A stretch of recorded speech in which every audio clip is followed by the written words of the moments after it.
कि आप लोग जो है शेयर करें, वॉच पार्टी करें और मेरे साथ कनेक्टेड रहें। ओके, आशा करता हूं कि आप लोग सब तैयार हैं। जिस विषय पे आज आपसे बात होगी वो विषय है ये सब। तो सबसे पहले मैं चाहता हूं कि जो लिखा है आप उसको पढ़ें। लिखा है कि जानिए सही तरीके से इन 5 बातों को या 5 विषयों को। कौन कौन से हैं? विश्वास, प्रार्थना, उपवास, बपतिस्मा और प्रभु भोज, जिसका इंग्लिश ट्रांसलेशन नीचे रखा है faith, prayer, fasting, water baptism and Lord's supper. Okay, तो इन सभी बातों को या विषयों को ऊपर लिखा है सही तरीके से। मुझे बीच में किसी ने पूछा था, पास्टर डैनियल कौन सा बाइबल कॉलेज सही है? बहुत ध्यान से सुनना, मैं बाइबल कॉलेज के खिलाफ नहीं हूं।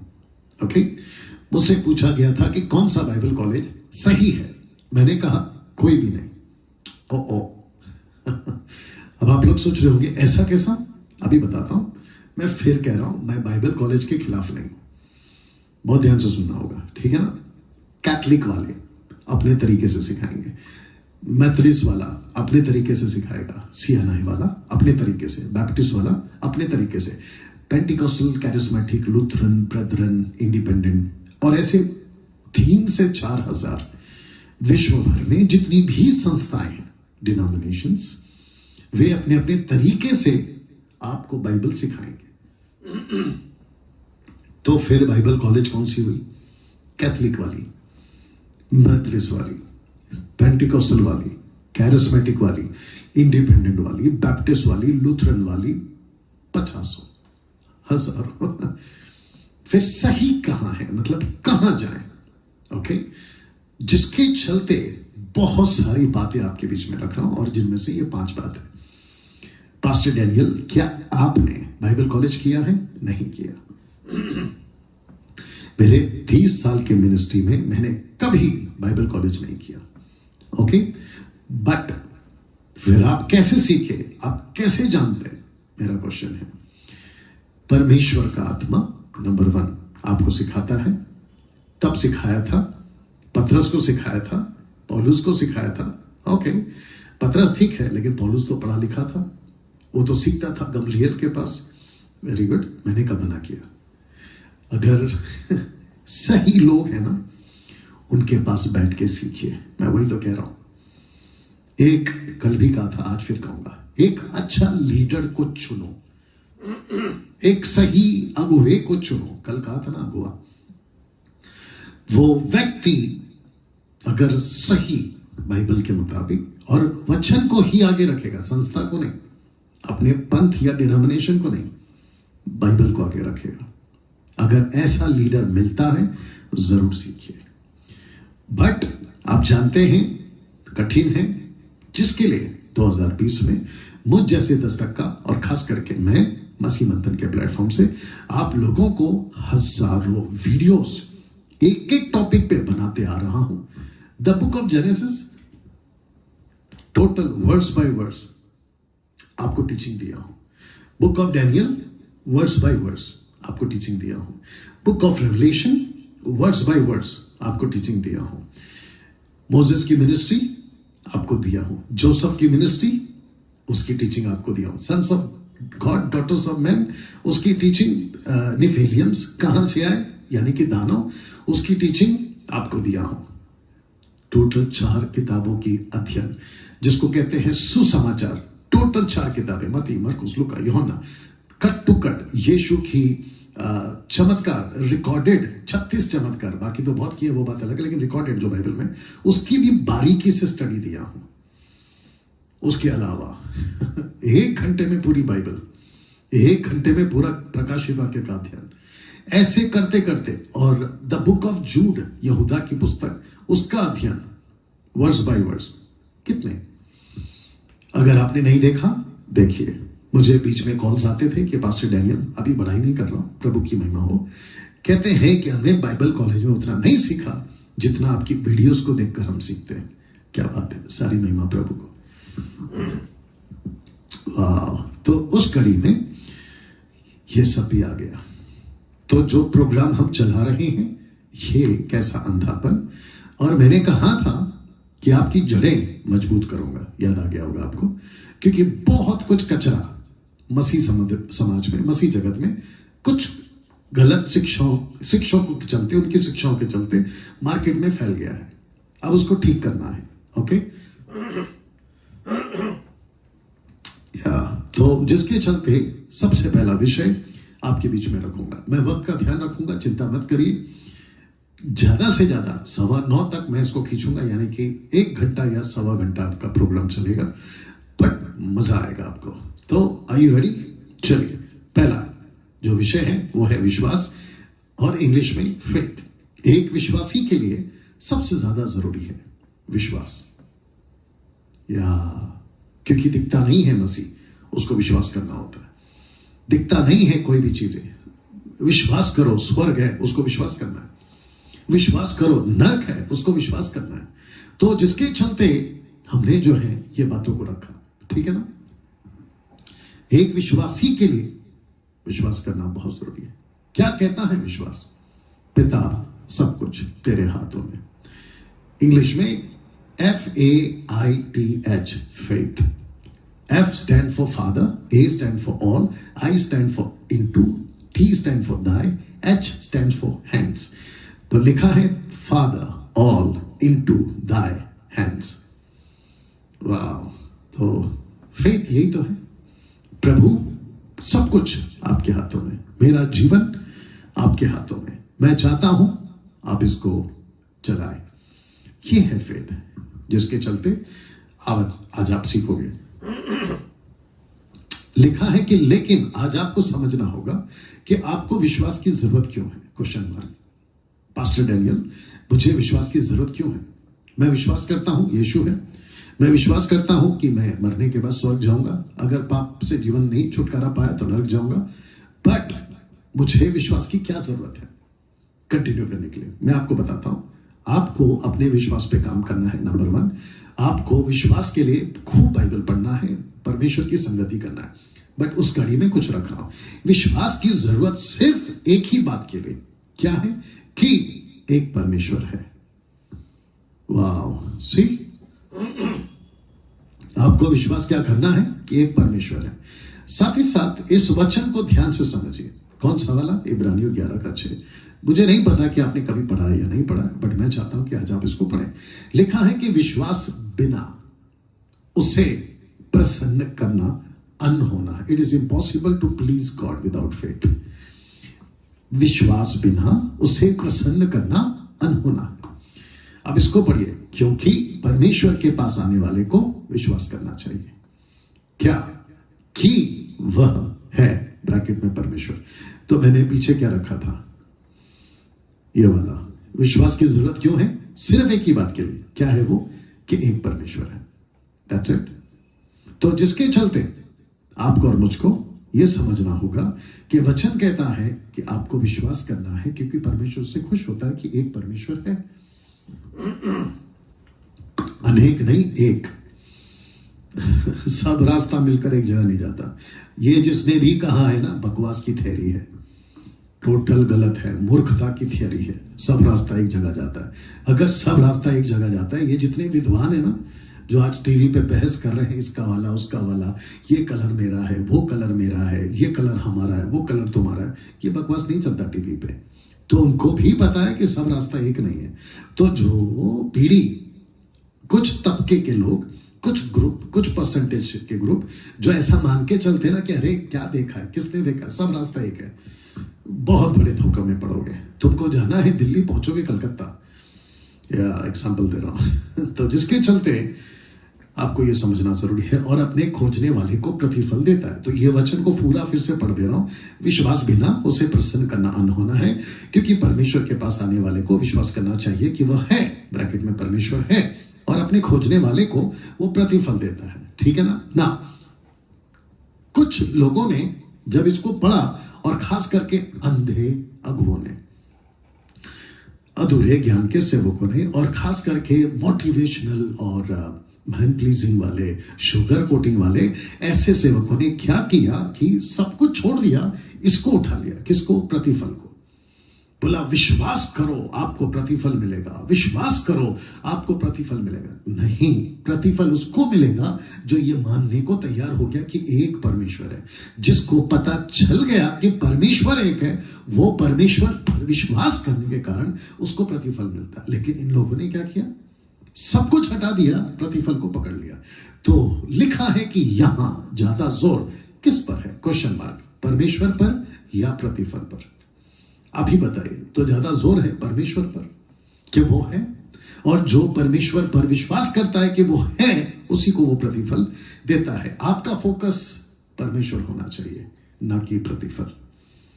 वाह, कैसा लगा? आप जब चढ़ जाते हैं ना, कुछ लोग जाते होंगे, सही चल चाहिए पहली बात, ठीक है ना, और सही पास्टर को सुनिए। दूसरे शब्दों में लगे हाथ ये भी बोल दूं कि आप अपने पास्टर को चेक करो कि वो सही सिखा रहा है कि नहीं। अपने चर्च की डॉक्ट्रिन को चेक करो कि वो सही सिखा रहा है या सही है कि नहीं। कोई भी डिनोमिनेशन, मैं किसी के खिलाफ नहीं हूं, लेकिन जो बाइबल के बाहर है मैं उस सबके खिलाफ हूं। सीधी बात।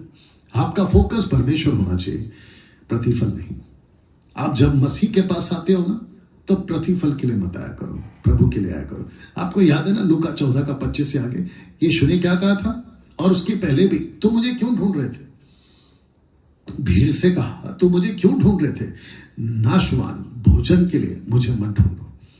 चर्च के लोगों, 90% चर्च के लोगों, नाशवान वस्तु के लिए, नाशवान वस्तु के लिए परमेश्वर को मत खोजो, और ना ही परमेश्वर के पीछे भागो, और ना ही पास्टर को बोलो कि प्रार्थना कर दो प्रतिफल चाहिए। बिल्कुल गलत। जिसके पास यीशु है उसके पास प्रतिफल है। जिसके पास परमेश्वर की पहचान हो गई उसके पास सब कुछ है। दिमाग पर बहुत कुछ आ रहा, नहीं बता पाऊंगा, टाइम चला जाएगा। आज 90% प्रचारक सिखा रहे हैं कि अपनी जरूरत के लिए विश्वास करो। बहुत गलत बात है ये। विश्वास करो, विश्वास करो। Believe in Christ, believe in Jesus, believe in God. My goodness. Mumbai की एक एक्ट्रेस है, बाकी आप तो जानते हैं, मैं नाम नहीं लेता हूं। एक पास्टर ने उसकी मीटिंग रखी थी कुछ 2 साल पहले, 2 साल पहले। आज उसको कॉल भी कर रहा था मैं, लेकिन उसने मेरा फोन नहीं उठाया। मुंबई की बात कर रहा हूं। वो एक्ट्रेस की मीटिंग रखी थी। एक्ट्रेस तो नहीं बोलेंगे, बट स्ट्रगल एक्टर बोलेंगे उसको। बाकी आप समझ गए, मोटी सी है, मोटी, हाँ, हरकत ही ऐसी है उसकी। तो मैंने उसको बोला ये क्या कर रहे हो? बोला मीटिंग रखा है। मैंने बोला ओके, बट आप किसकी मीटिंग रख रहे हैं वो तो पता लगाओ, और वो क्या बकवास करेंगे वो तो पता लगाओ। फिर अभी लेटेस्ट न्यूज में चल रहा है, आप लोगों ने भी देखा होगा, जीसस करते करते अल्लाह अल्लाह करने लगी। यानी कि गॉड पहले करती थी, जीसस इज माय गॉड, अब कहती है कि खुदा खुदा खुदा। शादी भी कर ली, पता चला न्यूज में।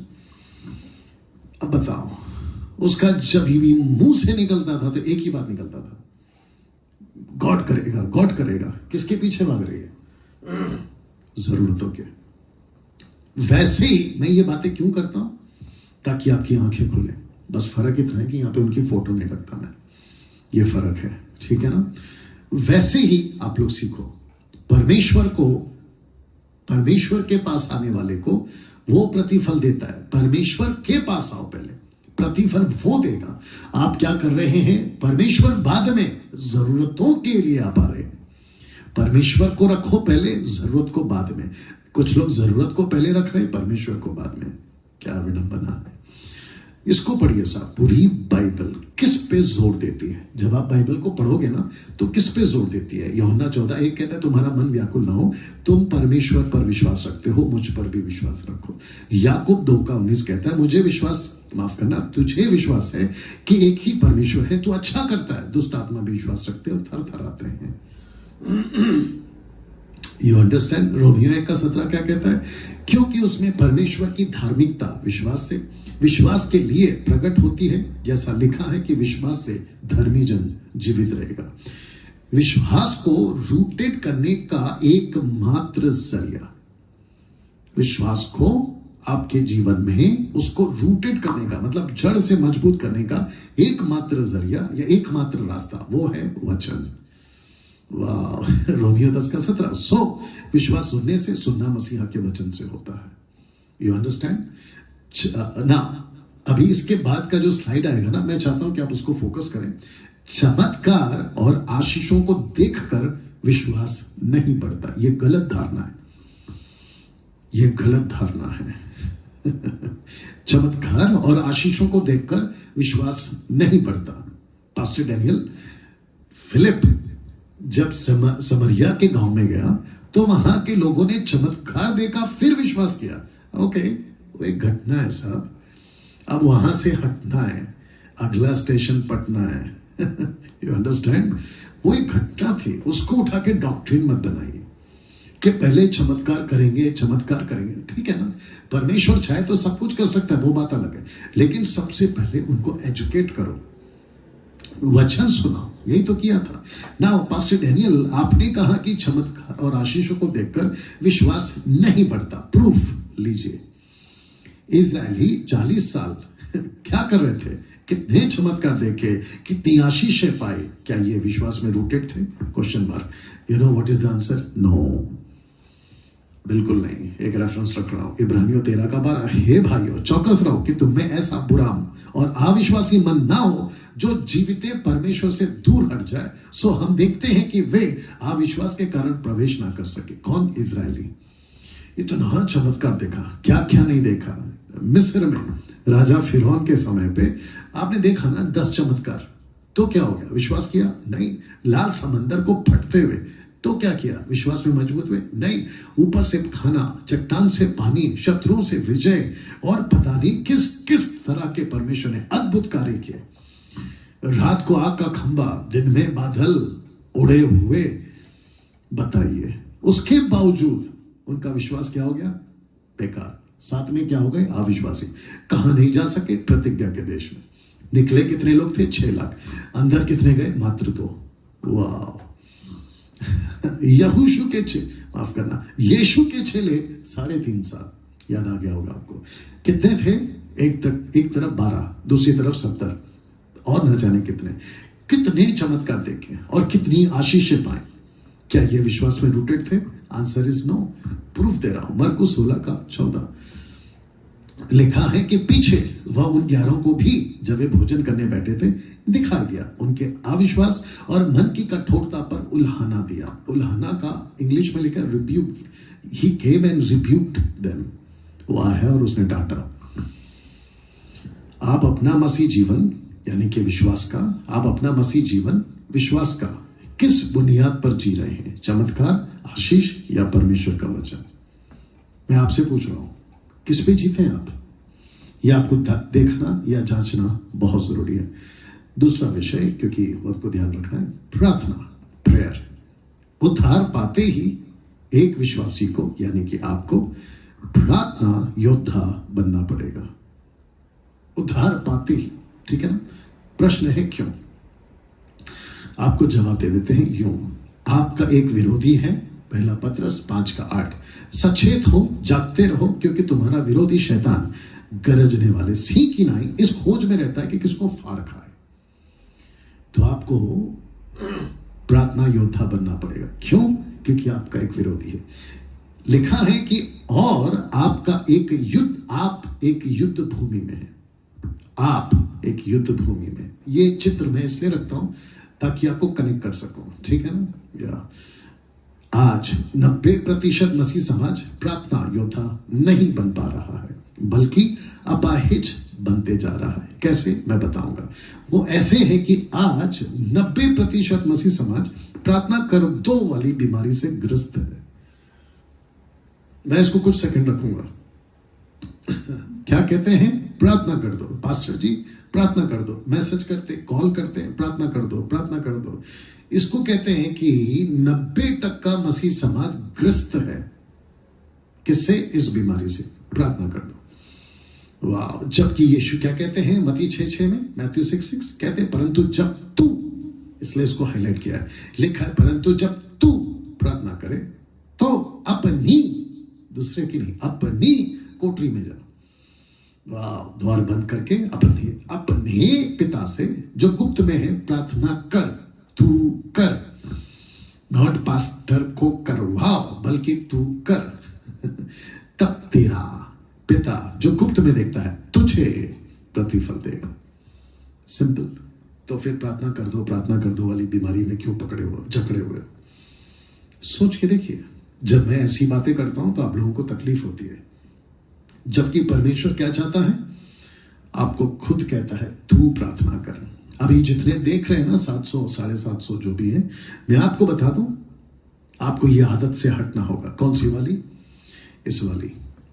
प्रार्थना करो। मैं आपको बताऊं, कभी खुद ट्राई करो, अपना दरवाजा बंद करो। आप कर्जे में है ना, दरवाजा बंद करो, लिखा है ना, द्वार बंद करके अपने पिता से जो गुप्त में है प्रार्थना कर। तू कर, नॉट पास्टर को मत बोलिए। साथ ही साथ लगे हाथ ये भी बोल देता हूं, आजकल एक मार्केट खुला हुआ है बड़े बड़े सेवकों का, डॉक्टर का, अपोस्टल का, प्रॉफिट का, बिशप का। ये क्या करते हैं ना, आप लोगों को अपना नंबर देते हैं, प्रेयर टावर, 24 आवर्स टावर, पता नहीं क्या क्या करते, तेल का, अभिषेकित तेल, अभिषेकित दास। साथ ही साथ ये क्या कहते हैं पता है? अपने बच्चों को आप जो है ना हमारी संस्था का मेंबर बना दो, चिल्ड्रंस क्लब, ऐसा कुछ कुछ नाम देते हैं ये लोग, और आप लोगों से खूब पैसे लेते हैं। और आपको क्या लगता है कि एक दास है प्रभु का, आपका कॉन्सेप्ट है, बाइबल का नहीं है वो। कहते हैं कि मेरे बच्चों के लिए प्रार्थना कर रहा है। बच्चा किसका है? आपका। प्रार्थना किसने करना है? आपने। जबकि आप क्या कर रहे हैं? दूसरों से करवा रहे हैं। और बच्चे क्या कर रहे हैं? मेरे दिमाग में बहुत कुछ आ रहा है अभी। कितने बच्चे ऐसे हैं आज भी जो खुद प्रार्थना करना नहीं सीख रहे हैं, क्योंकि दूसरे कर रहे हैं, वो रिलैक्स हैं और वो परमेश्वर के फेलोशिप में नहीं बढ़ रहे। ये डेंजरस चीज है। You understand now? कुछ बुद्धिजीव लोग अभी यूट्यूब फेसबुक पे बकवास करते रहते हैं, कहते हैं फिर ये वचन का क्या, याकूब 5:16। आइए इसका भी पोस्टमार्टम करते हैं। इसका मतलब ऐसे सोच वालों का लिखा है कि धर्मी जन की प्रार्थना के प्रभाव से बहुत कुछ हो सकता है। तो धर्मी जन की प्रार्थना, तो इसका सहारा लेते हैं, और वो लोग भी लेते हैं जिनको पैसे कमाने हैं।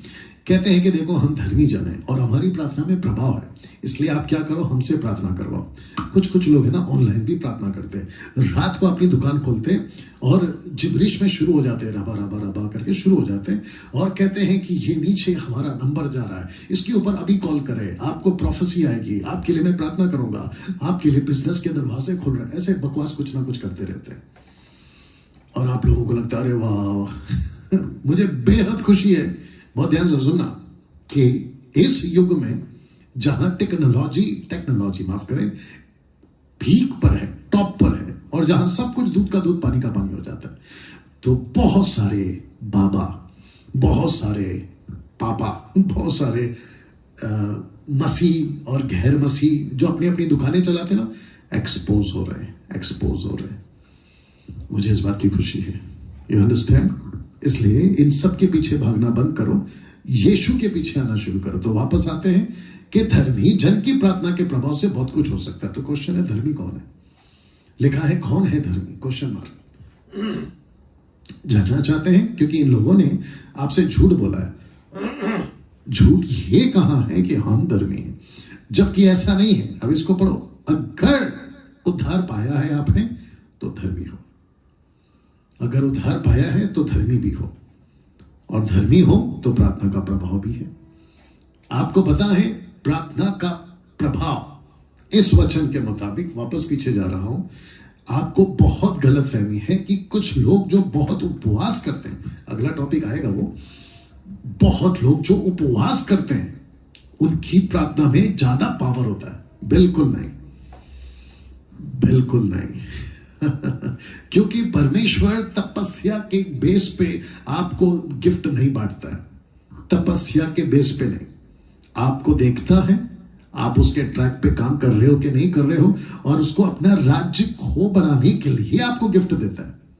आपके बेस पे नहीं देता हो, आपके मांगने पे नहीं देता। कुछ ग्रुप्स हैं जो कहते हैं मांगो मांगो मांगो। बाप रे, बहुत डेंजर है ये। मत मांगो, बल्कि परमेश्वर का काम मांगो। बहुत ध्यान से सुनना, बहुत गजब की लाइन बोल रहा हूं। परमेश्वर से काम मांगो, परमेश्वर का काम करोगे, परमेश्वर अपना दान देगा। इधर काम नहीं कर रहे, दान कैसे दे देगा? और जो दान तुमको मिल गया ना बिना काम के, वो शैतान की ओर से। अभी रिपोर्टर पूछ रही थी बागेश्वर से, भागेश्वर बाबा जो भी बुलाते हैं उसको, पूछ रही थी, कहती है कि आप ये कर कैसे सकते? कहते हैं मुझे नहीं पता, कुछ शक्ति आती है, आपको पता है कितने क्रिश्चियनों को और कितने पास्टरों को आप पूछिए, आप ये कैसे कर लेते? बोला मुझे नहीं पता, मैं आराधना में रहता हूं, मेरे साथ में अलौकिक हो जाता है। बकवास, सीधा बोल रहा हूं, बकवास। क्योंकि परमेश्वर, वो दास हो, चर्च का मेंबर हो, सबको पवित्र आत्मा पहले दे चुका है। जो खुद को सो कॉल्ड पावरफुल बनाते हैं ना, मैं अभिषेक के दास हूं, और उनके जो छेले छपाटे होते हैं ना, जो उनकी ये करते रहते हैं आगे पीछे से, आओ भगत, वो कहते हैं प्रभु का दास महान है, प्रभु के दास से प्रार्थना करवा लो, प्रभु का दास ये है। मेरे को नहीं समझ में आता है कि तुम हाईलाइट किसको कर रहे हो, परमेश्वर को या व्यक्ति को? थोड़ा दिमाग लगाओ। खुद को पढ़े लिखे बोलते हो ना, तो थोड़ा दिमाग लगाओ। मैं वापस कहता हूं, धर्मी वो है जिसका उद्धार हो गया। अगर आपका उद्धार हो गया, आप धर्मी है, और अगर आप धर्मी है तो प्रभाव भी है आपके अंदर। तो फिर किसी व्यक्ति को, बाप रे क्या हो रहा है, सुनो, यीशु से बड़ा कोई नहीं है। अगर आप लोग सहमत है तो टाइप कर लो, रिस्पॉन्स कर लो। वापस से कहता हूं, यीशु से बड़ा कोई नहीं है। चर्च में, पुलपिट पे, पास्टर के सामने, बिशप के सामने, डॉक्टर, अपोस्तल, जो भी है, यीशु बड़ा है। आप जब जाते हो ना, रिस्पेक्ट सबकी करो, मैं भी करता हूं, रिस्पेक्ट सबकी करो, लेकिन अगर कोई यीशु को हटाकर खुद सामने आ रहा है ना, तो फिर उसको टाटा बाय बाय बोलो, बोलो नमस्ते साहब, यीशु से बड़ा कोई नहीं है। ठीक है ना? आप ये कॉन्सेप्ट समझ गए? धर्मी सब है, आप भी धर्मी है। छोटा बच्चा जो विश्वास करता है ना प्रभु पे, वो भी धर्मी है। औरत, महिला, वो भी धर्मी है, और उनकी भी प्रार्थना में प्रभाव है। बाइबल में बहुत सारे एग्जाम्पल्स हैं, मेरे पास टाइम नहीं है देने के लिए। अब इसको देखिए, शैतान कभी नहीं चाहेगा कि आप प्रार्थना योद्धा बनो। यहां पे नहीं का थोड़ा डॉट नहीं है, कोई बात नहीं। शैतान कभी नहीं चाहेगा कि आप प्रार्थना योद्धा बनो, वो नहीं चाहता कि आप प्रार्थना योद्धा बनो, लेकिन प्रभु चाहता है कि तुम खुद प्रार्थना करो और प्रार्थना योद्धा बनो। See the difference. शैतान कहता है जाओ लाइन लगाओ, आशीष आशीष आशीष, ऐसी लाइन लगाओ। क्यों? क्योंकि इसको पता है अगर ये सीख गया प्रार्थना करने वाला, तो इसका गढ़ हिल जाएगा। कौन? तुम। बहुत डेंजर लाइन है ये, बहुत समझना पड़ेगा आपको। या मैं बेमतलब का यूं ही नहीं कुछ भी बोलता हूं, बातों को समझता हूं फिर बोलता हूं। प्रार्थना योद्धा आपको कौन बनाएगा? पवित्र आत्मा। यही तो लिखा है, आइए पढ़ते हैं रोमियो 8:26। इसी रीति से आत्मा भी हमारी दुर्बलता में सहायता करता है, क्योंकि हम नहीं जानते कि प्रार्थना किस रीति से करना चाहिए, परंतु आत्मा आप ही ऐसी आहें भर भर कर जो बयान से बाहर है हमारे लिए विनती करता है। तो आपको प्रार्थना सिखाता कौन है? पवित्र आत्मा। आपको पावरफुल बनाता कौन है? पवित्र आत्मा। सिंपल। अब इसको पढ़िए। हर प्रार्थना करने वाले विश्वासी के अंदर ये बातें होनी चाहिए, बहुत जरूरी है। कौन कौन सी है? रख रहा हूं। पहला, वचन का ज्ञान। दूसरा, माफ करें, परमेश्वर का ज्ञान। दूसरा, वचन का ज्ञान। और तीसरा, बुद्धि और ज्ञान। सी, परमेश्वर का ज्ञान। क्यों? अगर आप परमेश्वर को नहीं समझोगे तो प्रार्थना कुछ भी कर बैठोगे। अगर वचन को नहीं समझोगे, कुछ भी प्रार्थना कर बैठोगे। अगर बुद्धि ज्ञान नहीं है तो कुछ भी बोल बैठोगे। कुछ वचन आपके बीच में रख रहा हूं। यूहन्ना 14:10। यीशु ने उत्तर दिया, यदि तू परमेश्वर के वरदान को जानती और ये भी जानती कि वो कौन है जो तुझसे कहता है मुझे पानी पिला, तो तू मांगती और वो देता। तो सारा खेल क्या है? आपको तीनों का ज्ञान रखना बहुत जरूरी है ना। कुछ 8 बातें प्रार्थना के बारे में जल्दी से बताऊंगा। प्रार्थना क्या है? संगति, इस वचन के मुताबिक। प्रार्थना कैसे करें? कोई नियम नहीं है, आप जैसा भी कर सकते हैं, बिल्कुल करिए। तीसरा, प्रार्थना कब करें? कोई समय नहीं है, जब जरूरत हो तब करें। प्रार्थना क्यों करें? क्योंकि ये आत्मिक लड़ाई है। समझ के आ गया? प्रार्थना किससे करें? यीशु के नाम से करें, जैसा ये वचन लिखा हुआ है, पॉज करके पढ़ लीजिए। प्रार्थना किसके लिए करें? परमेश्वर की इच्छा जानकर करें, इस वचन के मुताबिक। ओके। 7वां, प्रार्थना कहां करें? कहीं भी। यीशु जंगली स्थान में जाते थे, प्रार्थना करते थे। प्रार्थना के लिए, अभी इसको थोड़ा रोक के बोलूंगा, कुछ मूर्ख सेवक लोग ये कहते हैं कि आपको यहां आकर प्रार्थना करना है। बोला कहां? बोला हमारे चर्च में। बोला वो क्यों? बोला हमारा चर्च कि अगर आप क्या करोगे तो यहां से प्रभु प्रार्थना सुनता है। और एग्जाम्पल किसका देते हैं? सुलेमान का भवन का। और जो पब्लिक है ना वो पागल बन जाती, बोले हाँ यार वचन में तो लिखा है कि जो यहां से प्रार्थना करेगा प्रभु उसी की सुनेगा। वो कॉन्सेप्ट सुलेमान का था, अब नहीं है। अब तुम कहीं पे भी खड़े हो जाओ, मत्ती 6:6 कहता है अपना दरवाजा बंद करो, प्रार्थना करो, वहां से सुनेगा। बहुत पहले एक बहुत बड़े पास्टर अपने इंडिया का, उसकी पत्नी और वो भी था, बैठा था, मेरा प्रचार सुन रहा था। मेरा प्रचार सुनकर उसका पूरा चर्च मतलब तालियां, चीखना, चिल्लाना, मजा आ गया डैनियल भाई ऐसा। तो लंच के टाइम पे मैं उसकी पत्नी से मिला, नाम नहीं बताऊंगा। मैंने कहा सिस्टर कैसा लगा? बोलते हाँ अच्छा ही तो होगा। मैं बोला ओके। कहती है क्योंकि आप हमारे चर्च के पुलपिट पे खड़े थे ना, इसलिए आपका प्रीचिंग में पावर था। अब आप सोच के देखो कि कितना बेड़ा गर्क करी होगी वो, अभी भी कितनी गलत शिक्षा दे रही होगी अभी भी। और किसकी पत्नी है? बड़े बिशप की। 8वां पॉइंट, प्रार्थना कौन कौन कर सकता है? कोई भी कर सकता है, पुराना विश्वासी, नया विश्वासी, बच्चा, पुरुष, औरत, कोई भी कर सकता है। 8 बेनिफिट्स ऑफ प्रेयर, 8 फायदे प्रार्थना के। पहला, प्रार्थना आपके जीवन को बदलता है। प्रार्थना आपको विजयी बनाता है। प्रार्थना अकेला आपके हालात बदलता है, माफ करें। तीसरा, हालात बदलता है। चौथा, प्रार्थना आपको हिम्मत देता है। 5वां, प्रार्थना आपको आगे बढ़ने की ताकत देता है। 6वां, प्रार्थना से आपका आत्मिक जीवन मजबूत होता है। 7वां, प्रार्थना से शैतान के बंधन टूटते हैं। और 8वां, प्रार्थना से शैतान की योजनाओं को नाश किया जा सकता है। और कौन करेगा? आपको खुद करना है।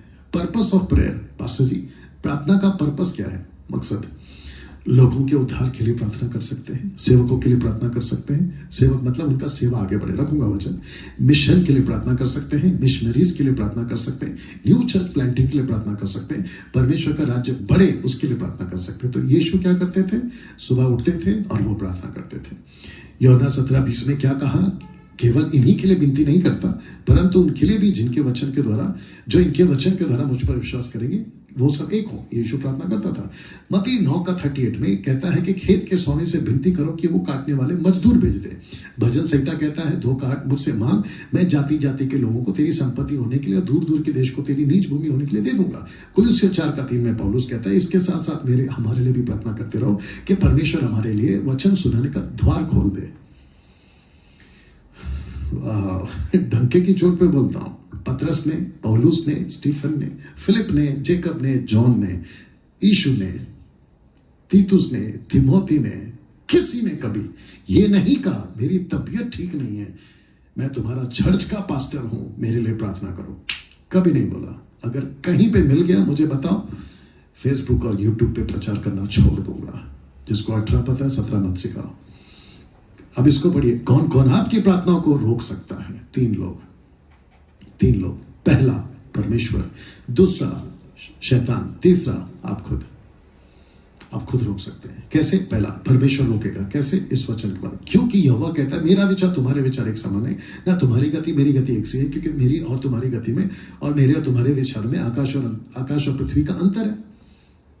आपको नहीं पता परमेश्वर क्या चाहता, तो जिसके चलते परमेश्वर आपकी प्रार्थना का उत्तर नहीं देगा। ओके, अब इसको पढ़िए, इसलिए कि मैं प्रकाशों की बहुतायत से फूल ना जाऊं, मेरे शरीर में कांटा चुभाया गया, शैतान का एक दूत के मुझे घुसे मारे ताकि मैं फूल ना जाऊं, इसके लिए मैंने प्रभु से 3 बार विनती की कि मुझसे ये दूर हो जाए। पौलुस ने खुद प्रार्थना की, उसने चर्च को नहीं कहा कि मेरे लिए प्रार्थना करो, उसने मुझसे कहा मेरा अनुग्रह तेरे लिए बहुत है मेरा अनुग्रह तेरे लिए बहुत है, क्योंकि मेरी सामर्थ निर्बलता में सिद्ध होती है, इसलिए मैं बड़े आनंद से अपनी निर्बलताओं पर घमंड करूंगा कि मसीह की सामर्थ मुझ पर छाया करती रहे। सही। दूसरा, शैतान रोकेगा। कैसे? मैं आपको बताता हूं। 21 दिन शैतान ने दानियल की प्रार्थना को रोक के रखा, जो कि आपके साथ में भी हो सकता है, बट बाकी परमेश्वर सामर्थ्य है। तीसरा, हम खुद। कैसे? ये वचन के द्वारा। यशायाह 59:1 कहता है कि सुनो, यहोवा का हाथ ऐसा छोटा नहीं हो गया कि उद्धार ना कर सके, ना वह ऐसा बहरा हो गया कि सुन ना सके, परंतु तुम्हारे अधर्म के कामों ने तुमको तुम्हारे परमेश्वर से अलग कर दिया है, और तुम्हारे पापों के कारण उसका मुंह तुमसे ऐसा छिप गया और वो नहीं सुनता। तो ये 3 रीजन है। परमेश्वर रोक सकता है, शैतान रोक सकता है, आप खुद रोक सकते हैं। तीसरा, उपवास, फास्टिंग, जो कि बहुत जरूरी है ना। फास्टिंग को लेकर दोस्तों बहुत सारे लोगों की अलग अलग धारणा है, उसको क्लियर करेंगे। सबसे पहला सवाल, क्या उपवास करना जरूरी है?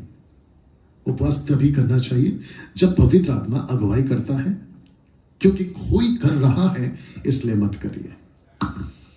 कैसा लगा ये लाइन? आपको उपवास करना चाहिए, आपको उपवास तभी करना चाहिए जब आपको अगुवाई मिले पवित्र आत्मा की। उपवास को लेकर आप कोई बंधन में नहीं है। ना तो बाइबल में फास्टिंग का कोई जिक्र है। जिक्र मतलब सुबह करो, दोपहर करो, मंगलवार करो, बुधवार करो, ऐसा कुछ नहीं है। ऐसा कुछ नहीं है, डंके की चोट पे बोल रहा हूं, ऐसा कुछ नहीं है। उपवास को लेकर कोई बंधन में नहीं है। हाँ, संस्था वाले बनाते हैं, मेरा पास्टर फास्ट कर रहा है तो मैं भी करूंगा, आज शुक्रवार है तो मैं भी करूंगा। बाइबल में उपवास को लेकर कोई नियम नहीं है। यहाँ पे भी टॉर्च चाहिए नहीं था, चलिए कोई नहीं। जबरदस्ती का उपवास मत रखिए। कैसा लग रहा है दोस्तों? जबरदस्ती का उपवास मत करिए। दूसरा, भावनाओं में आकर उपवास मत करिए। कई सेवकों ने अपनी जान गंवाई है और बहुतों ने जब उपवास का रिजल्ट नहीं मिला तो सेवा छोड़ दी। सी, कैसा लग रहा है अभी तक? ये सब पॉइंट्स आपको मैं सिखा रहा हूं, आपका जड़ों को, आत्मिक जड़ों को मजबूत कर रहा हूं। अब इसको पढ़िए। कई लोग सिखाते हैं अगर पावरफुल बनना है तो आपको उपवास में जाना होगा 3 दिन, 7 दिन, 10 दिन, 20 दिन, 40 दिन। गलत बात है ये, टोटल रॉन्ग कॉन्सेप्ट, गलत डॉक्ट्रिन है। जिसके चलते लिखा है धारणा ही गलत है। ये धारणा गलत है।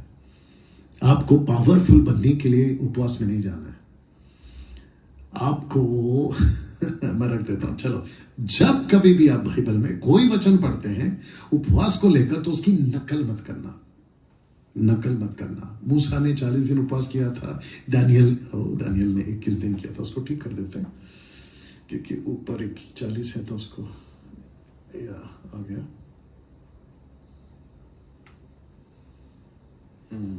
लीजिए, आ गया। ओके, दानियल ने 21 दिन किया था तो मैं भी करूंगा, मूसा ने 40 दिन किया था तो मैं भी करूंगा।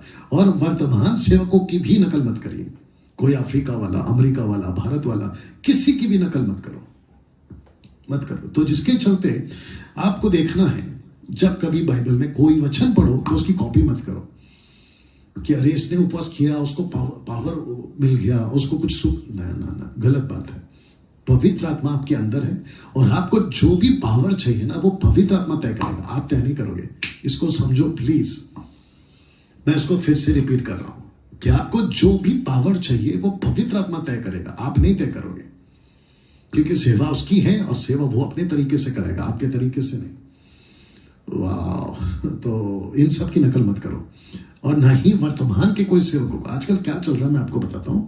देखिए, लूसीफर आया था ना हवा के पास, उसने क्या कहा था? ये फल खा। उसने कहा नहीं खाएंगे, जिस दिन खाएंगे मर जाएंगे। अभी सुनो, सांप लूसीफर कहता है अगर तू खाएगी ना परमेश्वर के जैसे बन जाएगी। इसीलिए परमेश्वर ने तेरे से ये बात को छुपा के रखा है, मत खाना। लेकिन मैं कहता हूं तू खा, देख तेरे को क्या पावर मिलेगा, देख तेरे को बुद्धि ज्ञान मिलेगा, देख तू परमेश्वर के जैसे हो जाएगा, देख। अरे बाप रे, और खाई। इसको कहते हैं शॉर्टकट। आजकल क्या चल रहा है मैं आपको बताता हूं। ये जितने भी सो कॉल्ड गलत तरीके से बड़े बड़े चमत्कार करने वाले, ये बाबा टाइप के लोग जो खुद को पापा, डैडी, अपोस्टल, प्रॉफिट, पता नहीं क्या क्या बुलाते हैं, इनके पास जब लोग जाते हैं ना अपने चर्च के या मसीह लोग, तो कहते हैं कि अरे ब्रदर आप तो बहुत पावरफुल हैं, आपकी ये हो रहा है, आपका वो हो रहा है, ये आपने कैसे किया? तो कहते हैं कि तुमको फास्टिंग में जाना होगा, तुमको फास्टिंग में जाना होगा। कहाँ गया? तुमको फास्टिंग में जाना होगा, है ना? तुमको फास्टिंग में जाना होगा। कोई 3 दिन, कोई 7 दिन, कोई 10 दिन, कोई 20 दिन, कोई 40 दिन। अच्छा, दूसरा ये भी कहते हैं, अब ये कितनी हंसी वाली बात है, कहते हैं कि आप लोग अफ्रीका आओ, वहां पे आपको 20 दिन हम अच्छा ट्रेन करेंगे, आपके लिए हम प्रार्थना करेंगे, वहां पर आपको हम सिखाएंगे। फिर कोई कहता है अमेरिका आओ। भारत में भी ये तमाशा चल रहा है। कहते हैं कि हमारे पावर सेंटर में आओ, 3 दिन वक्त बिताओ। ए भाई, ना अफ्रीका जाओ, ना अमेरिका जाओ, ना भारत के किसी कोने में जाओ, चुपचाप घर बैठो, परमेश्वर से मांगो। डंके की चोट पे बोल रहा हूं, उससे भी ज्यादा पावरफुल अगर उसने चाहा वो आपको बनाएगा। यहां ताली बजनी चाहिए। अभी इसको पढ़ लो। शारीरिक भक्ति से कुछ नहीं होगा, आपको दिखाने के लिए कुछ नहीं करना है। जिसको कहते हैं ना कि शारीरिक भक्ति, मैं आपको क्या बताऊं, वक्त का भी ध्यान रखना पड़ेगा। आपको पता है कुछ सेवक लोग जब चर्च के पुलपिट पे आते ना, या कॉन्फ्रेंस या कन्वेंशन या इनकी जो मीटिंग होती है ना, महासभा, ऐसे आते हैं जैसे कोई बहुत बड़ा परमेश्वर आ रहा है। उसके पीछे म्यूजिक बजती है, उसके पीछे वर्शिप चलती है, उसके लिए फिर अनाउंसमेंट होता है, प्रभु के दास पधार रहे हैं। ऐसी ऐसी हरकतें। और जो पब्लिक है ना बेचारी, उनको ऐसा लगता है कि हाँ यार वाकई में ना ये मैडम, ये सर, ये प्रभु का दास, ये दासी, देवा देवी, ये कुछ तो पावरफुल होंगे। और उसी चक्कर में आप पब्लिक है ना धोखा खाते हो। Jesus Christ. किसी व्यक्ति में परमेश्वर को नहीं ढूंढना, परमेश्वर को खुद में ढूंढना। क्या बात है, वापस बोलो, किसी व्यक्ति में परमेश्वर को नहीं ढूंढना आपके लिए, बल्कि खुद के लिए परमेश्वर को खुद में ढूंढना विश्वासी बनने के बाद। क्योंकि परमेश्वर आपके अंदर रहता है। यही तो लिखा है 1 कुरिन्थी 3:16, क्या तुम नहीं जानते कि तुम परमेश्वर का मंदिर हो और परमेश्वर का आत्मा तुम में बसता है। अब बताओ, जब ऐसी बातें बोलता तो तकलीफ होती है, लेकिन क्या करें, हाथी चले बाजार, कुत्ते भौंके हजार। क्या कहा था यीशु ने उपवास को लेकर, पढ़ते हैं मत्ती 6:16 से 18। जब तुम उपवास करो, कपटियों की नहीं, तुम्हारे मुंह पर उदासी ना छाए। आपको पता है ना, बड़े बड़े सेवक क्या करते हैं, डिस्टर्ब मत करो, आज मेरा उपवास है, मेरे को कोई टच नहीं करना, आज मेरा उपवास है। और मुंह ऐसा लटका कर रहते हैं कि मैं क्या बताऊं। एनीवे, उदासी ना छाए रहे, क्योंकि वे अपना मुंह बनाए रहते हैं ताकि लोग उन्हें उपवासी जाने। मैं तुमसे सच कहता हूं कि वे अपना प्रतिफल पा चुके। परंतु जब तू उपवास करे तो अपने सिर पर तेल मल, मुंह धो, ताकि लोग नहीं परंतु तेरा पिता गुप्त में तुझे उपवासी जाने। इस दशा में तेरे पिता जो गुप्त में देखता है तुझे प्रतिफल देगा। See the difference. आपको उपवास कब और क्यों करना चाहिए। मिनिस्ट्री के लिए उपवास करो, मिनिस्ट्री में कोई रुकावट ना हो उसके लिए उपवास करो, अगर रुकावट है तो उपवास करो। और ये रहा प्रूफ, जब वे उपवास सहित प्रभु की उपासना कर रहे थे, पवित्र आत्मा ने कहा, मेरे निमित्त बरनबास और शाऊल को उस काम के लिए अलग करो जिसके लिए मैंने उन्हें बुलाया है। तब उन्होंने उपवास और प्रार्थना करके उनका पर हाथ रखकर उन्हें विदा किया। सो वे पवित्र आत्मा के भेजे हुए सिलिकिया को गए और वहां से जहाज पर चढ़कर कुप्रुस को चले। कौन लीड कर रहा था? पवित्र आत्मा। आपको उपवास इन सब चीजों के लिए नहीं करनी है, परमेश्वर के करीब आने के लिए नहीं करना है। क्यों? क्योंकि आप ऑलरेडी परमेश्वर के साथ हो। क्या बात है। दूसरा, पवित्र आत्मा से भरने के लिए उपवास नहीं करना है। क्यों? क्योंकि आप ऑलरेडी भर चुके हैं। तीसरा, वरदानों को पाने के लिए उपवास मत करो। क्यों? क्योंकि पवित्र आत्मा तय करेगा कि कौन सा वरदान देना, और वरदान सबको नहीं मिलता। बाइबल ठीक से पढ़ो, 1 कुरिन्थियों 12:7 से आगे ठीक से पढ़ो। वरदान सबको नहीं मिलता, वो तय करता है किसको क्या देना है। दूध का दूध, पानी का पानी। क्योंकि परमेश्वर आपके करीब आ चुका है, पवित्र आत्मा आपको मिल चुका है, वरदान भी आपको मिल चुका है। तो आपको उपवास ये 3 चीज के लिए नहीं करना है। अगर मेरी बात पटती है मुझे सुनो, सब्सक्राइब करो, फॉलो करो, नहीं है तो नमस्ते, बाकी प्रभु न्याय करेगा। Now understand these 3 concepts. हर विश्वासी को ये 3 तरह की नीड्स होती है, spiritual need, physical need, material need. और परमेश्वर को पता है आपको कब क्या देना है। That's it. आज मसीह समाज उपवास खतरनाक होता जा रहा है। आज मसीह समाज में उपवास खतरनाक होता जा रहा है। कैसे? दुष्ट आत्माओं की मिनिस्ट्री को प्राप्त कर रहे हैं, उपवास में जाते हैं और कहते हैं कि हमको स्वर्गदूत का दर्शन देखना है, जबरदस्ती देखना है। आत्मा में कहीं जाकर आने की बात को करते हैं। यहां रहते हैं आत्मा में, उपवास में, और कहते हैं मैं स्वर्ग जाकर आया। अब आप सोच के देखो कितना डेंजर है। दर्शन पाने की चाह रखना, यह भी गलत है। फिर कहता हूं, जो भी करेगा प्रभु करेगा। इब्रानियों 13:9, हिब्रू 13:9, नाना प्रकार के और उपकी उपदेशों से ना बरमाए जाओ। Do not be carried about with various and strange doctrines, various and strange doctrines. तो आपको बचना है। चौथा, बपतिस्मा। ना दोस्तों, मैं जानता हूं कि बपतिस्मा को भी लेकर बहुत गड़बड़ है। इसको सुनिएगा। यीशु का आदेश बपतिस्मा को लेकर क्या था? इसलिए तुम जाकर सब जाति के लोगों को चेला बनाओ, उन्हें पिता, पुत्र, पवित्र आत्मा के नाम से बपतिस्मा दो। बपतिस्मा आपको ये 3 नाम से ही देना है, पिता, पुत्र, पवित्र आत्मा। कुछ ऐसे ग्रुप्स हैं आजकल कहते हैं यीशु के नाम से बपतिस्मा दो। ए मेरे भाई, अपना दिमाग मत लगाओ। पौलुस कहता है लिखे हुए से आगे मत जाओ। ओके। और पहला यूहन्ना की किताब उसका 2रा अध्याय, अगर मैं गलत नहीं हूं, माफ करें, 2 यूहन्ना 1:7-8 कहता है जो यीशु की शिक्षा में नहीं है वो बिगड़ गया, उसके साथ संगति मत करो। ये किसकी शिक्षा है? यीशु की। हमको यीशु का सुनना है, ना कि पतरस का। वाह! इसलिए तो पौलुस ने कहा, हम या ऊपर से स्वर्गदूत आकर कोई दूसरा सुसमाचार सुनाए तो श्रापित है। आगे आप देख लो, पानी का दृष्टांत बचाता है। तो पानी से बपतिस्मा क्यों बता रहा हूं? पहला पत्र 3:20-21, जिन्होंने उस बीते समय में आज्ञा ना मानी, जब नूह के दिनों में धीरज धरकर ठहरा रहा और वो जहाज बन रहा था जिसमें बैठकर थोड़े लोग अर्थात 8 प्राणी पानी के द्वारा बच गए। तो ये दृष्टांत है, पढ़ लीजिएगा। और उसी पानी का दृष्टांत भी अर्थात बपतिस्मा यीशु के जी उठने के द्वारा अब तुम्हें बचाता है। तो आपका पानी का बपतिस्मा आपको बचाता है। इन अदर सेंस, एग्जाम्पल के तौर पे जैसे नूह को बचाया था, वैसे बपतिस्मा आपको यीशु के आदेश को पूरा करने के चलते बचाता है। मरकुस 16 क्या कहता है? जो विश्वास करे बपतिस्मा ले उसी का उद्धार होगा। क्या बात है! एक अच्छी ताली बजाते हैं जितने लोग देख रहे हैं, 800 के आसपास, 800 850।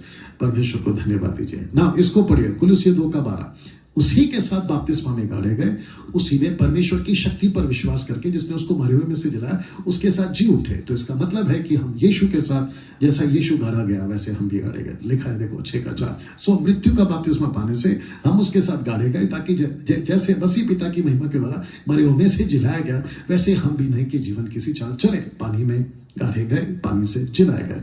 तो आपको पानी के अंदर जाना है, छेड़ा करना नहीं है, और बचपन में नहीं। आपको पूरे होश और आवाज में बपतिस्मा लेना। दुनिया क्या है, दुनियादारी क्या है, पाप क्या है, संसार क्या है, इसको समझकर बपतिस्मा लेना है। पहला कुरिन्थियों 10 का तो लिखा है कि सब ने बादल में, समंदर में मूसा का बपतिस्मा लिया। तुम में से जितनों ने मसीह में बपतिस्मा लिया है, उन्होंने मसीह को पहन लिया है। क्योंकि हम सब ने, क्या यहूदी, क्या यूनानी, क्या दास, क्या स्वतंत्र, आत्मा के द्वारा एक देह होने के लिए बपतिस्मा लिया। तो ना तो यहाँ यहूदी है ना यूनानी, क्योंकि सबको बपतिस्मा लेना है। यहूदी को खत्म ना करने को कहा था ओल्ड टेस्टमेंट में। न्यू टेस्टमेंट में बपतिस्मा सबको, पुरुष और स्त्री सबको, थर्ड जेंडर सबको। अब इसको पढ़ो, पानी का बपतिस्मा कब लें? जब सत्य के जानने की समझ आ जाए। पानी का बपतिस्मा कैसे लें? एक बार डूब कर लेना है, ले 3 बार नहीं। एक बार डूबना है, 3 बार नहीं। पानी का बपतिस्मा किस नाम से ले? पिता, पुत्र, पवित्र आत्मा के नाम से आपको मेंशन करना होगा। पानी का बपतिस्मा कहाँ ले सकते हैं? पानी जहां हो, बहता पानी या ठहरा पानी वाला चक्कर नहीं है। मेरे को बीच में आते थे कुछ कॉल, कहते पास्टर जी, उनके पास्टर सिखाते हैं, कहते हैं कि जो पानी बह रहा है उसी में पानी का बपतिस्मा दो। जो खड़ा है ना पानी, मतलब रुका हुआ है, वहां मत दो। पागल, क्या क्या सिखाते हो यार? पानी पानी होता है, चाहे खड़ा हो या बहता हो। क्या बताएं? पानी का बपतिस्मा कौन दे सकता है? चर्च का पास्टर या चेला, जिसने उसको चेला बनाया। आपने गॉस्पेल दिया है, आप दीजिए बपतिस्मा। फिलिप ने गॉस्पेल दिया, उसने दिया बपतिस्मा। पास्टर डैनियल, क्या महिला बपतिस्मा दे सकती है? ऑफ कोर्स दे सकती है, क्योंकि मत्ती 28:18 सबके लिए ना। वहां थोड़ी लिखा है कि मत्ती 28:18 पुरुष के लिए, वहां लिखा है सबके लिए। जो विश्वास करे उसकी आज्ञा का पालन करेगा। पानी का बपतिस्मा किस कपड़े में ले? कोई भी, कैसा भी। सफेद कपड़ा पहनो, लाल कपड़ा पहनो, ना ना ना ना, कोई भी कपड़ा। अब अंत में पानी का बपतिस्मा लेना जरूरी है। मरकुस 16:16, जो लेगा उसका उद्धार होगा, लेकिन जल्दबाजी नहीं करना है। जल्दबाजी नहीं करना है। पास्टर डैनियल ओल्ड टेस्टमेंट, माफ करना, न्यू टेस्टमेंट में, अर्ली चर्च में तो तुरंत ले लेते थे। ऑफकोर्स ले लेते थे, वो पहले से यहूदी थे। 90% जिन्होंने बपतिस्मा लिया बाइबल में, न्यू अर्ली चर्च में, वो सब यहूदी थे। 90%, 3000 यहूदी थे। प्रेरितों की किताब 19वें अध्याय में 12 लोग यहूदी थे, यानी कि जॉन द बैप्टिस्ट के डिसाइपल थे। You understand? एक परिवार को छोड़कर, यानी कि कुरनेलियुस। लेकिन वो भी परमेश्वर को जानता था। प्रूफ क्या है? पढ़ लो, प्रेरितों की किताब 10:1 लिखा है, स्वर्गदूत ने आके कहा, तेरी प्रार्थना और तेरे दान परमेश्वर के सामने याद में है। वो भी विश्वासी था। तो आजकल आपको बपतिस्मा लेने में या देने में जल्दबाजी नहीं करना है। फर्स्ट सेंचुरी में जितनों ने बपतिस्मा लिया था, या तो वो यहूदी थे या प्रभु को पहले से जानते थे। आखिरी टॉपिक, 5वां, या थोड़ा देर और। अद्भुत विषय है प्रभु बोझ। और मैं देख रहा हूं कि बराबर आप लोग जो हैं 800 के ऊपर मेरे साथ बने हुए हैं। आइए पढ़ते हैं पहला कुरिन्थियों 11:23 से 26 तक, क्योंकि ये बात मुझे प्रभु से पहुंची और मैंने तुम्हें भी पहुंचा दी। कौन सी? प्रभु भोज की बात कि प्रभु यीशु ने जिस रात वो पकड़वाया गया, रोटी ली, धन्यवाद करके उसे तोड़ा और कहा कि ये मेरी देह है जो तुम्हारे लिए है, मेरे स्मरण के लिए यही किया करो। इसी रीति से उसने बिहारी के पीछे कटोरा भी लिया और कहा कि ये कटोरा मेरा लहू में नई वाचा है, जब कभी पियो तो मेरे स्मरण के लिए यही किया करो। क्योंकि जब कभी तुम इस रोटी खाते और उस कटोरे में से पीते हो तो प्रभु की मृत्यु को जब तक वो ना आए प्रचार करते हो। क्या प्रचार करते हैं? कि यीशु हमारे पापों के लिए मरा। क्या प्रचार करते हैं? कि यीशु का लहू हमारे लिए बहा। ना, इसको पढ़िए। प्रभु बोझ कौन ले सकता है? उद्धार पाया हुआ व्यक्ति ही प्रभु बोझ ले सकता है। याद रखो, उद्धार पाया हुआ व्यक्ति। मैंने अभी क्या कहा था? बपतिस्मा लेने के लिए जल्दबाजी नहीं करना है। वापस रख दे रहा हूं, जल्दबाजी नहीं करना।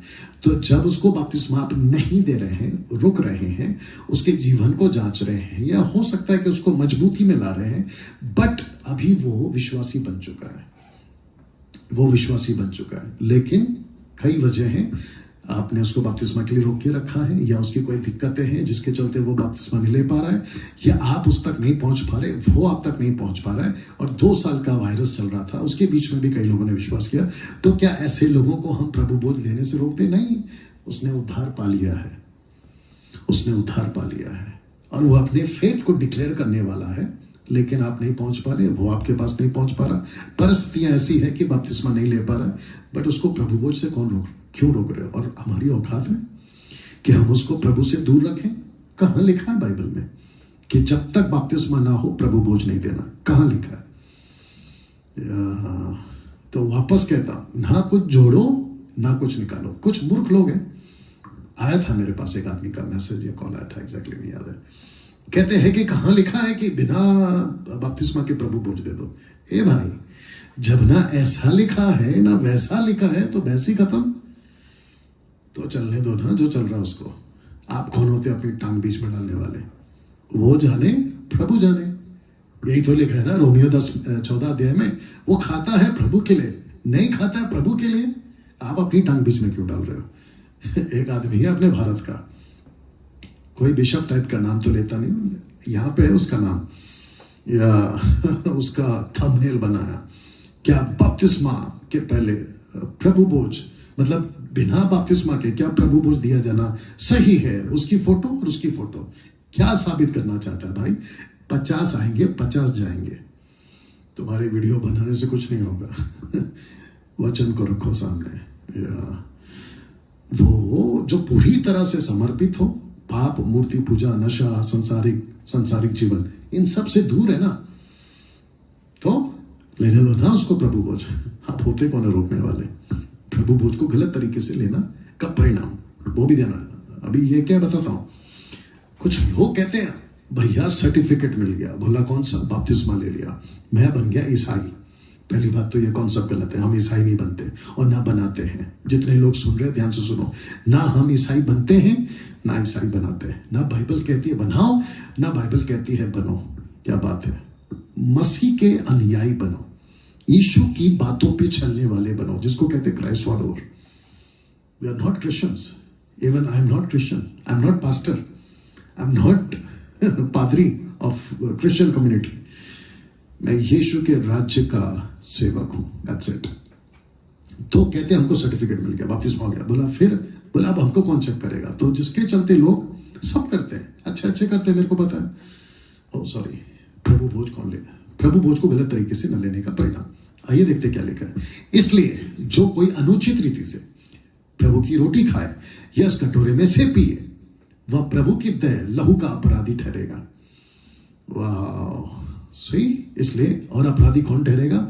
जिसने बपतिस्मा लिया है वो भी, और जिसने नहीं लिया है वो भी। कब? अगर वो गलत तरीके से खा रहा है तब। या क्योंकि जो खाते पीते समय प्रभु की देह को ना पहचाने, ये है कॉन्टेक्स्ट। देह को पहचानो, मसीह की देह को पहचानो, मसीह की देह क्या चाहती है उसको पहचानो। वह इस खाने और पीने पर अपने ऊपर दंड लाता है। तुमने बपतिस्मा ले लिया लेकिन मसीह की देह को बदनाम कर रहे हो, बपतिस्मा ले लिया लेकिन ठीक से नहीं हो, मसीह की देह से बाहर हो, ये वाली बातें। इस कारण तुम में से बहुत से निर्बल और रोगी भी हैं और बहुत से सो भी गए। यदि हम अपने आप को जांचते तो दंड ना पाते। अब इसको पढ़िए। प्रभु की देह को ना पहचाने, या प्रभु की देह को पहचानो। प्रभु परमेश्वर लिखा है और परमेश्वर की स्तुति करते थे, सब लोग उनसे प्रसन्न थे, जो उद्धार पाते थे उनको प्रभु प्रतिदिन उनमें मिला देता था। किसमें? प्रभु की दया में। परमेश्वर खुद मिला देता था। बोला संगति करो, वाह, रोटी खाओ, वाह। अब आपसे एक बात पूछूं, अगर इस वचन के मुताबिक लिखा है जो उद्धार पाते थे, अब यहां पर ऐसा नहीं लिखा ना कि जो बपतिस्मा लेते थे, नहीं लिखा है, बल्कि लिखा है जो उद्धार पाते थे उसको प्रभु अपनी देह में मिला देता था। तो जो पहले से प्रभु का देह का पार्ट है, आपकी औकात कैसे है कि उसको प्रभु बूझ नहीं दे रहे आप? यही तो लिखा है कि जो खाते पीते समय प्रभु की देह को ना पहचाने, वो प्रभु का देह का बन चुका है। आप कौन होते उसको अलग करने वाले? हे भाइयों, मैं तुमसे यीशु मसीह जो हमारा प्रभु है उसके नाम के द्वारा विनती करता हूं कि तुम सब एक ही बात कहो, तुम्हें फूट ना हो, परंतु एक मत होकर मिले रहो। क्योंकि हे मेरे भाइयों, खलोही के घराने के लोगों ने मुझे तुम्हारे विषय में बताया कि तुम्हें झगड़े हो रहे हैं, बपतिस्मा लेकर भी झगड़े हो रहे हैं। तो 10:24 इब्रानियों, प्रेम और भले कामों में उकसाने के लिए एक दूसरे की चिंता किया करो और एक दूसरे के साथ इकट्ठा होना ना छोड़े, जैसे कि कितनों की रीति है, पर एक दूसरे को समझाते रहें। जय जय उस दिन को निकट आते देखो, त्यों और भी अधिक ये किया करो। एक साथ मिले रहो। मिलते हैं कल 13वां दिन। आशा करता हूं कि ये 5 पॉइंट बड़े जबरदस्त तरीके से आपने सीखा होगा। विश्वास, फेथ, उपवास, बपतिस्मा, प्रभु बोझ। आइए प्रार्थना करते हैं। अनुग्रहकारी पिता, यीशु के नाम से आपका धन्यवाद। प्रभु, मैं जानता हूं ये 5 बातें सही तरीके से लोगों तक पहुंची हैं और ये दूसरों को भी सिखाएंगे। आपको महिमा देता हूं, ये प्रार्थना यीशु के नाम से मांगता हूं, आमीन। चलिए दोस्तों, अपना ख्याल रखें। प्रभु आपको खूब आशीष दे और इस वीडियो को और ऐसे बहुत सारे वीडियो को खूब अपलोड करें। ठीक रात 8 बजे कल मुलाकात होगी।